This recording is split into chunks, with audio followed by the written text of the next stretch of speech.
कुर्मी नहीं होगा तो आपका टोरी में गया तो बोला कि भैया तो रमेश चौधरी चौधरी तो बनिया भी लिखता है, चौधरी पासी भी लिखता है। तो उसने जो है अपने हमारे जाति के लोगों को उसने पासी में डाल दिया, नहीं तो बनिया में डाल दिया। मतलब यहाँ पर यह है कि इसी कारण से आपके जाति की जनसंख्या कम हो रही है और आने वाले समय में शायद बिंद जाति और बेलदार जाति का नामो निशान मिट जाएगा, आपका कोई वंशज नहीं बचेगा। इस पर आपको चिंतन मंथन करने की जरूरत है। हम लोगों ने जो है 5 फरवरी 2023 को पटना के गांधी मैदान में हम लोगों ने बिंद बेलदार चेतना दिवस इसीलिए मनाया था, लेकिन आप चेत नहीं पाए। लगता है कि हमारी आवाज आप तक, हमारे संगठन की आवाज आप तक नहीं पहुंच पाई।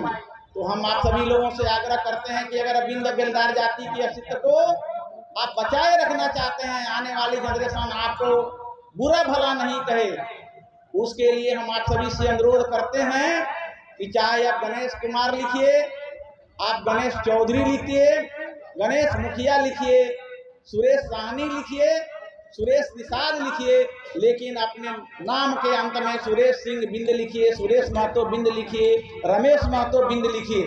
लिखेंगे ना आप लोग कि नहीं लिखेंगे? अगर आप बिंद और बेलदार हैं तो अपने जात नाम के अंत में बिंद लिखिए, अगर बेलदार हैं तो बेलदार लिखिए। अरे भाई, बिंद और बेलदार सूर्यवंशी क्षत्रिय वंश की जाति है। बिंद जाति की आबादी 1 करोड़ और बिंद जाति की उत्पत्ति जो है भगवान महादेव से बताई गई है। आखिर में आप किसके साथ जाएंगे अपने अधिकार को लेकर? किस गठबंधन के साथ जाएंगे या अपनी पार्टी खड़ा करेंगे चुनाव में? देखिए, आज जो हम लोग बिंद बेलदार दिवस मनाए, महासम्मेलन का आयोजन है, वो इसलिए हुआ कि बिंद जाति हमारी, बेलदार जाति, इवन चाई तियर मल्लाह जाति भी सबसे ज़्यादा अशिक्षित है, सबसे ज़्यादा आर्थिक रूप से कमज़ोर है, सत्ता में उसकी भागीदारी भी नहीं है। हम लोग शराब के नशा में डूबे रहते हैं। तो यहाँ पर एक तो हम लोग को उन लोग को बुला करके सिंगल विंडो सिस्टम के तहत एक जगह बुलाकर उनको संदेश भी देना था कि भाई अपने बच्चे बच्चियों को पढ़ाइए, नशा का सेवन मत कीजिए और अपना कीमती वोट, सत्ता में भागीदारी के लिए अपना कीमती वोट अपने जाति के उम्मीदवार को दीजिए। और रोजी रोजगार के लिए भी हम लोगों ने कहा कि हम लोग ट्रस्ट के माध्यम से उन लोगों को करेंगे। तो यहाँ मतलब प्रोग्राम का मतलब सिर्फ राजनीतिक नहीं था। राजनीतिक तो एक पार्ट है, जो कि राजनीतिक सभी विकास की कुंजी है। तो यहाँ पर हो रहा है कि भाई जब 1 करोड़ आबादी बिंद की है और उसका ना मुखिया है, ना पंचायत समिति, ना जिला परिषद, ना सरपंच है, ना MLA MP है, तो आखिर क्यों नहीं? क्योंकि हम लोग, हमारा तो कोई आदमी खड़ा नहीं होता है और दूसरा अगर कोई खड़ा होता है तो हम लोग उसको वोट नहीं देते हैं। तो हम लोग को अपने जात के, चाहे बिंद बेलदार, केवट, चाई तियर मल्लाह का, कोई भी पार्टी को कोई आदमी टिकट देती है, कोई पार्टी टिकट देती है, तो आप लोगों का कर्तव्य बनता है कि सत्ता में भागीदारी के लिए अपने जात के लोगों को जिताइए। सभी लोग यही कर रहे हैं।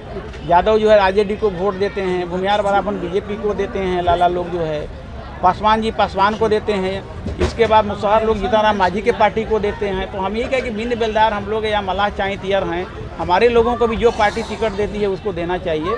तो यहाँ पर हम लोग राजनीतिक चेतना जगाने के लिए आए थे।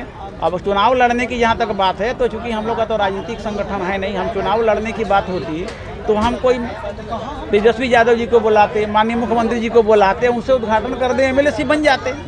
जब हमको राजनीति काम करना था तो हम लोग यहाँ राजनीति नहीं था। यहाँ पर देखिए BJP के भी लोग आए थे, RJD के भी लोग आए थे, VIP के भी लोग आए थे। मतलब ये एक सामाजिक संगठन था जिसके बैनर तले हम लोग यहाँ पर सभी को बुलाकर एक संदेश दिए कि मतलब विकास की मुख्यधारा में कैसे जोड़ेंगे।